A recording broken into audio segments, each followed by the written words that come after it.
Welcome to You're a Nice Guy But, the true story of a garage band video audio companion, where we will explore the beginnings of the Memos, all the way through the sudden end of the band at the peak of our musical journey. This is the story of friends who embarked on an adventure of a lifetime without a plan other than a love to play music and bring it to whoever would listen. What drives a couple of suburban Midwestern teenagers to come together and play music? Why did we think that we could be successful in a business we really knew nothing about? Were we so naive to think that it was as easy as writing and playing songs? Maybe. But throughout this series, you will see our progression, our struggles, and our successes through conversation, music, pictures, and video that took us from the basements of Nebraska to the stages of Boston, Massachusetts. Everything has a beginning, and ours was in 1976 when a mutual friend by the name of Ed Reed introduced me to Dana Schmitz, who said he would teach me how to play the guitar. In the beginning, it was just two kids with guitars playing Beatles songs. I didn't think that I wanted or needed anything more than that until we sat down together and recorded one of Dana's songs called Time and Time Again.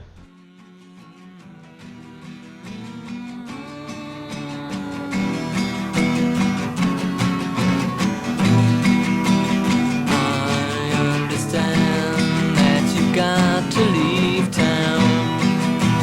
I've been told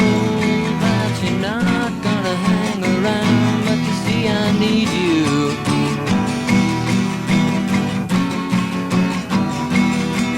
But you couldn't begin to care.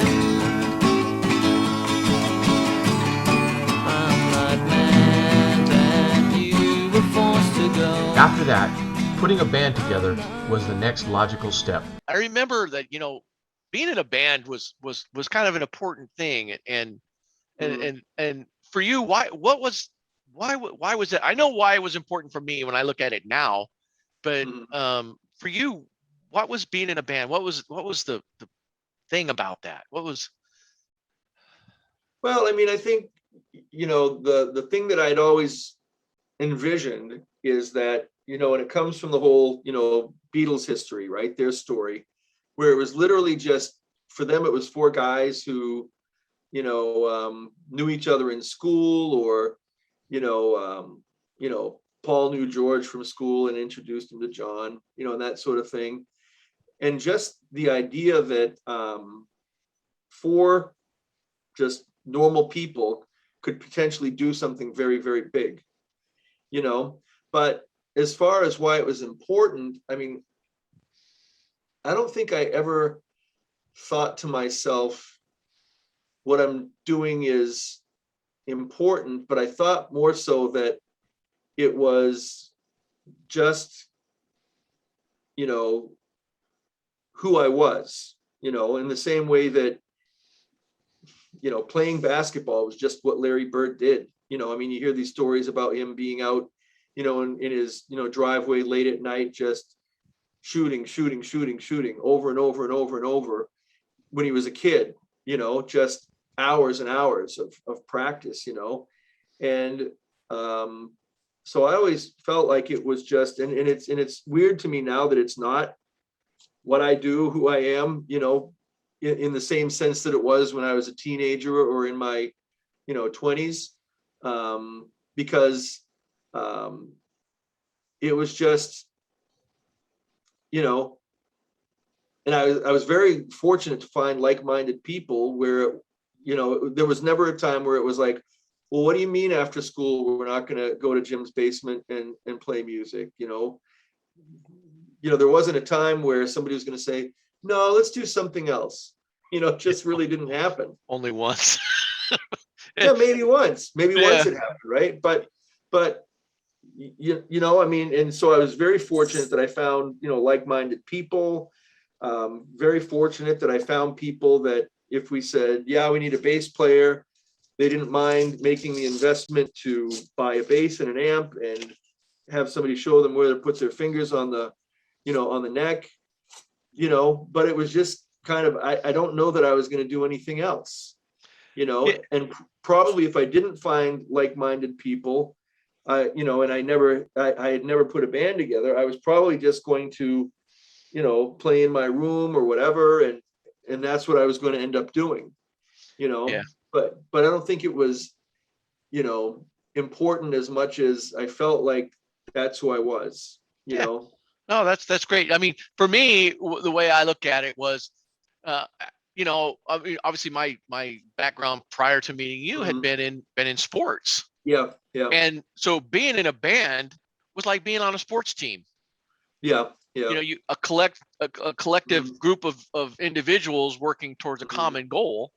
You yeah, know, mhm, um, all you know, maybe more like a basketball team because that's usually 5 people and yeah, at a time. But mhm, to me, that's it. Kind of, I don't want to say it took the place of organized sports, but it filled a gap that I was no mhm, longer mhm, doing, and so I always had to have a purpose mhm, of whatever I was doing. yeah, yeah, Um, mhm, and so sitting around making model airplanes and things like that at Gil mhm, Cockerham's house yeah, um, yeah, yeah, wasn't filling that need, and yeah, so mhm, and then once of course we became a band, um, then it was like, okay, now you can never not be, kind of, you know what I mean, yeah, yeah, in a way.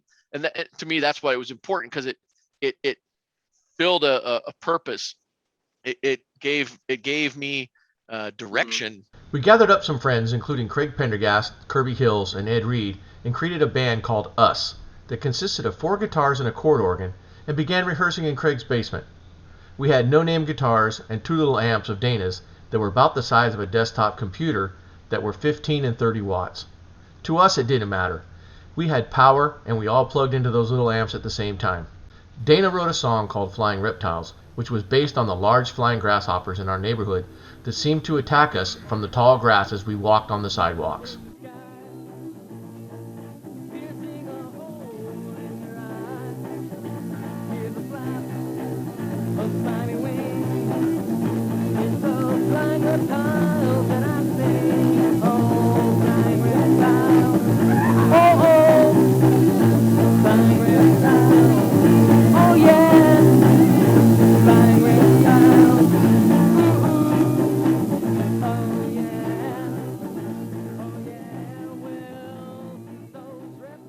We got a gig at a church social, but this summertime band soon gave way to a new band, which was now just Dana, me, and Kirby. Kirby had been playing the chord organ, but had claimed a few pieces of a drum kit that had been left behind by an unknown drummer. It was good enough to get us started. We changed our name to Phase 2 and began rehearsing as a trio, 2 guitars and half a drum kit. No bass player, and the drum kit consisted of a bass drum and a snare with no snares that we tied to a chair since it didn't have a stand. Kirby had no cymbals, so we used the chrome-plated base of a microphone stand as a fill-in, though it didn't really sound like a cymbal. We didn't care, and we weren't deterred from pressing forward.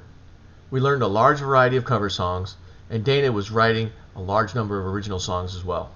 We recorded rehearsals at every chance we could, looking for ways to refine our sound. We would make silent films with an 8mm camera, and filmed one of our songs called JPFB, which stood for Jim Plays Fuzz Bass. I'm sure it was an interim title, but it stuck.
In 1977, we made a new friend at school by the name of Steve Bailey, and he joined our ranks as a roadie and tambourine player.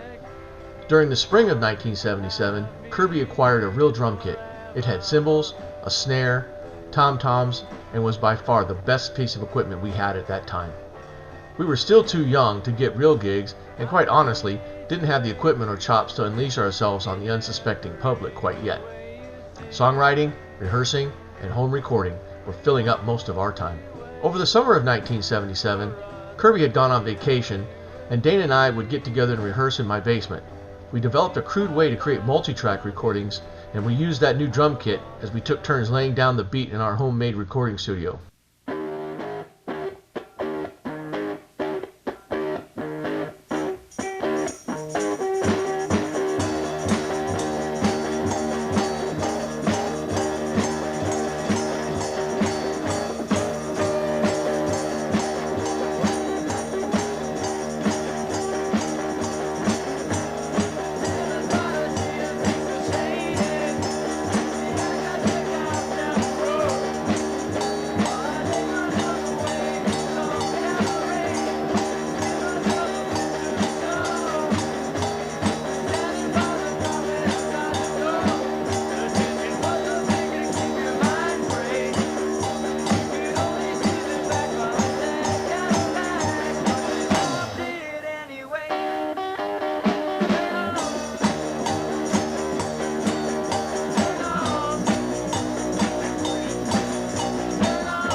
We convinced Steve to buy a bass and become our bass player. We were now officially a real four-piece band. Not to be outdone, Dana and I purchased new amps from Sears, and overnight we even looked like a band. There was one more thing to do. We bought matching blue leisure suits. Man, the 70s were something else for style. Our first real gigs came at a housing development where we played on a Friday or Saturday night in the community center, but our big break came when we played for the TG&Y Christmas party, which is where I worked. We got paid to play somewhere. It was an amazing night and a big step in our evolution. Through that gig, we got another playing for a Sea Beer convention in Elkhorn, Nebraska in February of 1978. Funny, at the audition for the Sea Beers thing, Ron Liebig was there with us, right? And guy's like, yeah, well, your bass player's not here, but can he like really walk the bass? And Ron's like, oh yeah, he's like, sure. Sure. It's so funny when listening to that tape, right? That how unprofessional we were, even with our leisure suits, right? Our leisure. Between songs, what do you want to do next? What do you want to do next? What do you want to do? It's like we didn't have any of it written out as to like a set list. No. What do you want to do next? And then like, Dana's asking us what we want to do next, and it's like, well, you got to sing it. Yeah. Right. And so you'd have a suggestion, and for one of us to say, no, I don't want to do that now, it'd be like,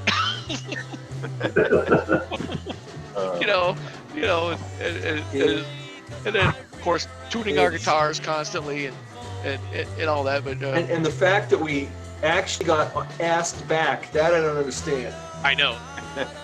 Yeah, we got asked back. Why would they have had us back?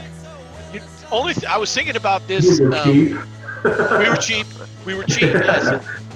I was thinking about that, and the reason we were cheap is we didn't belong to the music union, musicians union. So if they would have gone to an agent to get a band, they probably would have had to pay a lot more money.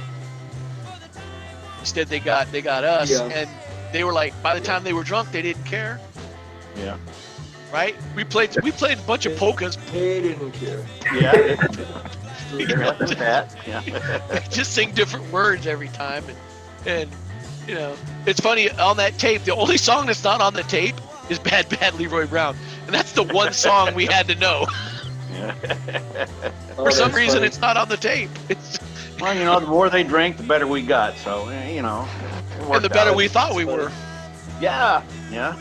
But I think we did like a lot of slow songs, and they could dance to them, and that's all they really cared about. They just wanted to get drunk, tell tall stories like we're doing now, and Yep. We had saved up our earnings and had set our sights on making a record. On February 20th, 1978, we went to Rainbow Recording Studios in Omaha, Nebraska, where we recorded 2 songs that became our single, Another of My Mistakes and Let's Be Friends. We were on cloud nine. And that was a big moment too. I mean, just getting into the studio and cutting that record, that was great. Heck yeah. Yeah, you know, that was like the highlight of the whole thing. Yeah, we got a record. Yeah, it's like we made it. We did it, you know. We're on think it- vinyl. I don't think anybody else did it when we were in high school. I don't think so. You know, and Did think you- that, you know, here we were like 16 or 17 years old. We weren't nervous. We were just like, well, we're just gonna, you know, walk into the studio with our schmoopy equipment that we have, our, you know, $50 guitars and, you know, very limited musical ability, and we're gonna go in and make a record. You Yeah, know? and it was great. I mean, it was fun. You know what my favorite memory about the 45 was? And I probably told Jim this story already, but we went to Skateland. Oh And yeah. we brought a copy of it with us. And the guy, you know, and I don't know if Jim talked to the DJ there or whatever, I think but he you did. kind of like auditioned the song before he actually played it that day. And, you know, we didn't know when he was going to play it. And we're just like, you know, skating around, you know, and they're playing, you know, the Bee Gees and Aerosmith and Earth, Wind and Fire and everything. And then all of a sudden, Another of My Mistakes comes on. And to me, it was just like I got to say, in my teenage life, it was just this moment where I was like, they've mixed something that we have worked on into stuff that's on the radio all over the country, you Yeah. know? Great. And Yeah. it was just like, that was an amazing moment to me. I mean, you know, was it a big deal? Probably not, you know, but, you know, that's something that I'll probably never forget.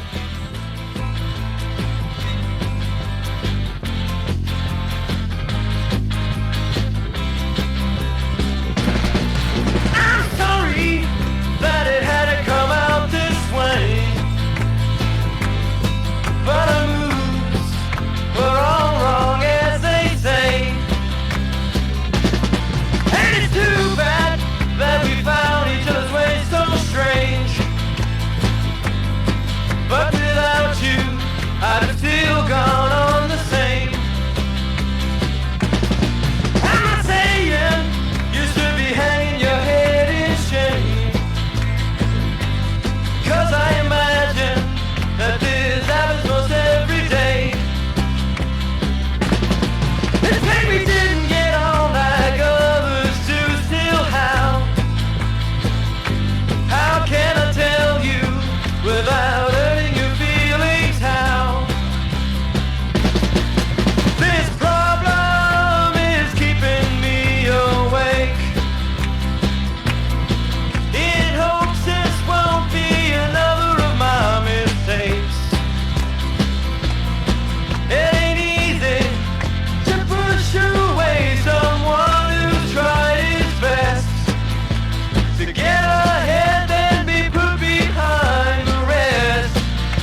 Was there anything else inside of Phase 2 that was just like to you that said, this is why I'm doing this was cool, other than the record and doing that? Yeah, I mean, it was a progression because, I mean, we started off, you know, it was just you and me.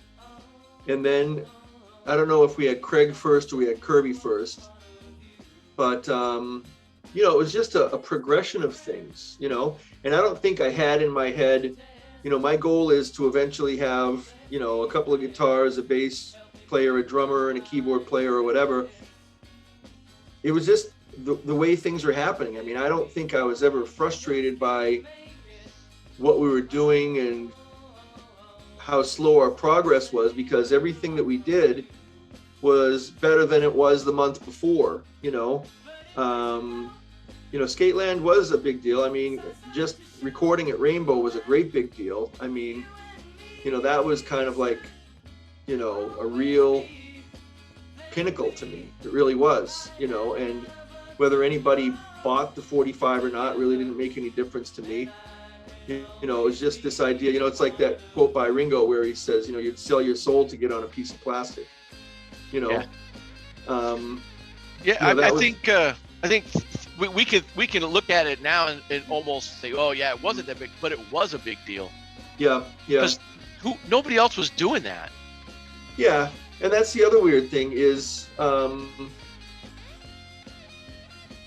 you know, at the time we didn't think it was highly unusual, but why would, you know, four, you know, really young high school kids think that it was such a priority that to make a record, you know?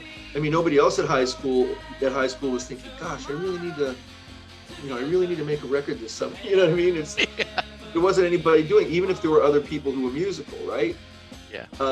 And the writing thing, I mean, I've been thinking about that recently too. It's really weird. I just think that, like, the idea of writing songs, you know, without consciously thinking it, I think I always thought, if you're playing an instrument, you should be coming up with new songs for whatever instrument it is you're playing. You know, it's just something you should do. And I don't think I consciously thought that, but just the fact that even when I was like 9 or 10, I was writing really basic, silly little things. And then, you know, when we moved to Bellevue, that's when I really started thinking I need to write songs, you know, and it was important to me to do that. Not that at the time I had any kind of outlet. There was nobody I was playing with. Nobody was going to hear these songs, you know. But why that was important, I think it was just another one of those things that it was just, for some reason in my head, that's what I thought a person was supposed to do. And that was long before really knowing anything about the Beatles story, about how they started. Because I gotta say, probably even like the early years of me being a Beatles fan, I didn't realize what an unprecedented powerhouse Lennon and McCartney were.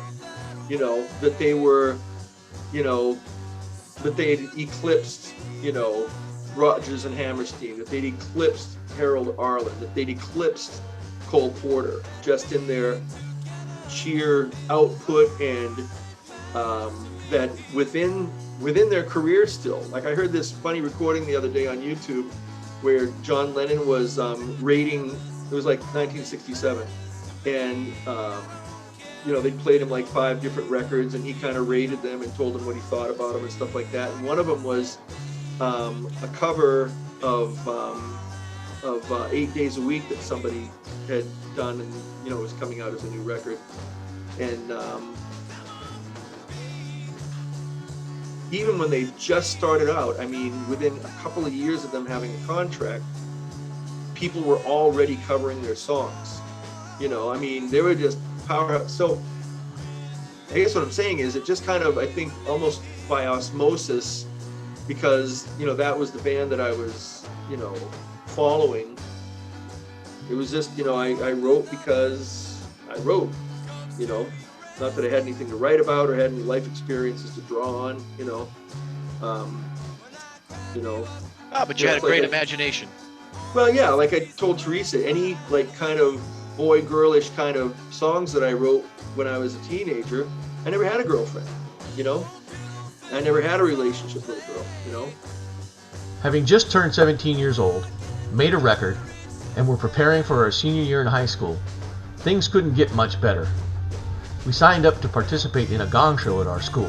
For those who have never seen the Gong Show, it was a TV show in the 1970s where acts came on and a panel of judges would gong them if they were no good, or let them continue on to be chosen from a smaller pool of contestants as the winner for the episode. We were not the most popular people in our school, and in reality, not a great band either, but for one night and for one song, we knocked it out of the park. We didn't win the contest, but we didn't get gonged either. I'd have to say it was a talent show. I mean, Gong show, yeah. Yeah, the Gong Show was a talent show. I mean, when we were up there playing it, the crowd was really, really getting into it. Yeah, they were. You know, I mean, and then when Kirby went into his little drum solo there, they were just screaming and yelling, and it was a wild night. I enjoyed it. I thought it was the greatest. Yeah, Yeah, You actually felt like you were at a big concert because there was a big crowd there. You know, it was a full house. that we should have won. They were. At least we didn't get gonged, but we should have won it. We're not bitter after all these years. Yes, we are. For some reason, I want to It think. was fun though. It was great. Now, though. Jim, who made the recording? I think Dennis. No, it was just a cassette. Us I playing think that? Dennis and David did it. They had that. Oh, You know where they had that little portable cassette player they had, Right. and they And just it's stood in the back. Oh, is Yeah. that what it was? Okay. Yeah, it No. it sound it. I mean, it still sounds okay. I mean, Yeah. for Yeah, that you type could at of least recording. tell what was going on. Absolutely.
On May 28, 1978, Phase 2 played its last gig together at a wedding reception for a friend's sister.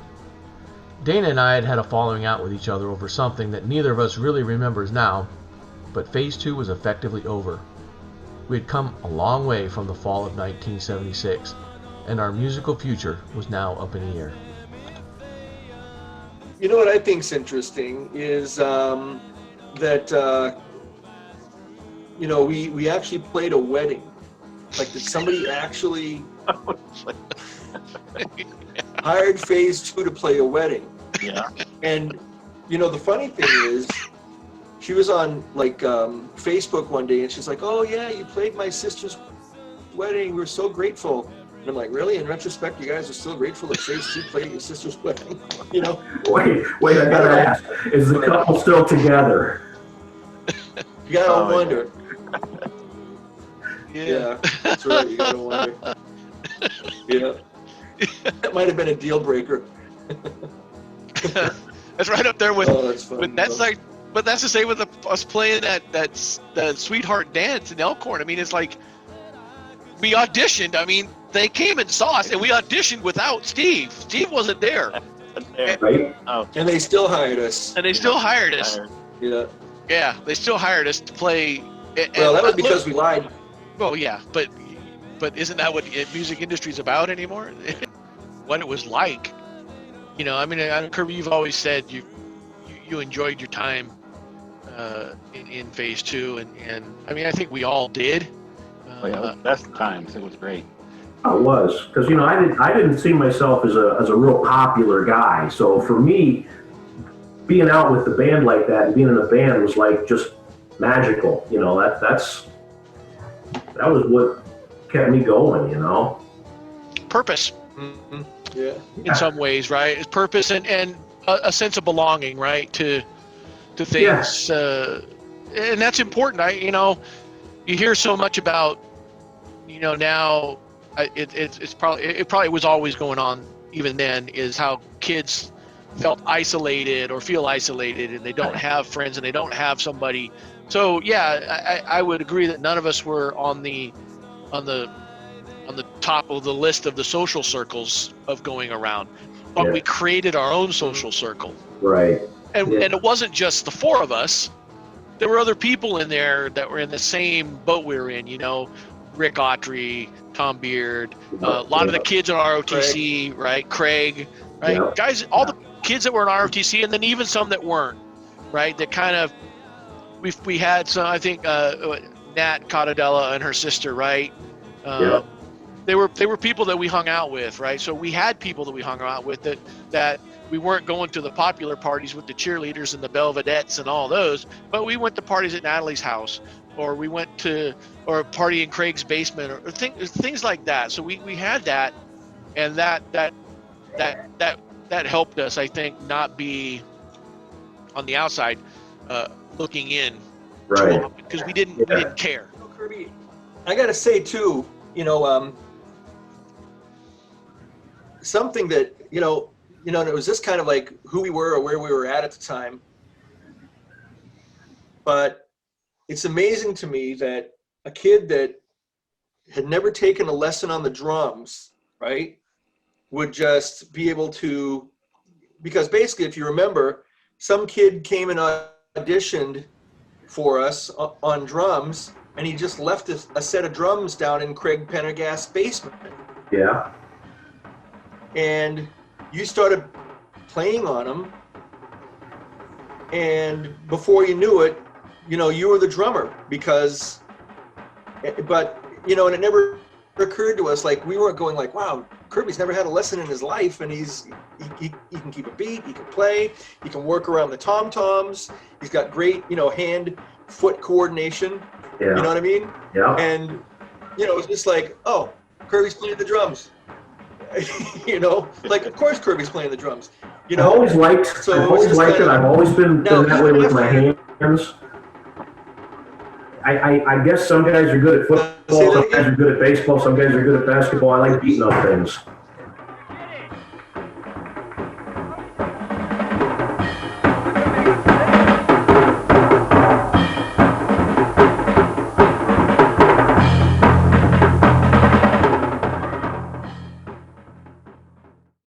There was this song that we used to play called It's You. It was, an original song called It's You.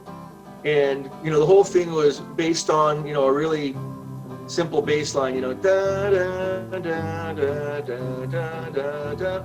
But there's this drum pattern that Kirby plays that I did not tell him to play it like that. That's every time at the end of that bass pattern, there's like a boom, ba-da-dum, right? So it's like da da da da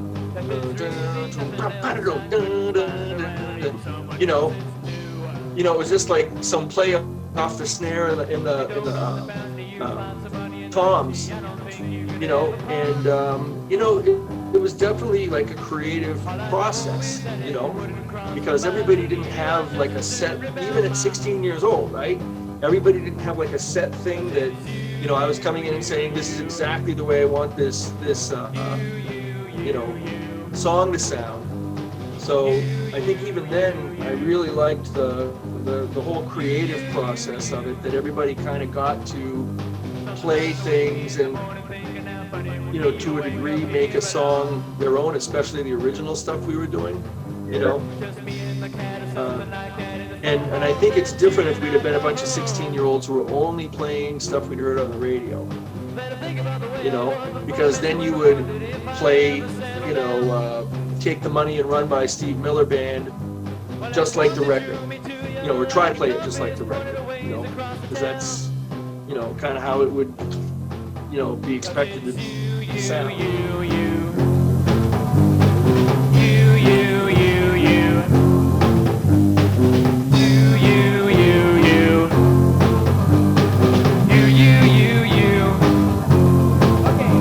When you told me that you loved me and you needed me ever so, well, I knew I should be happy, still I felt that I should go.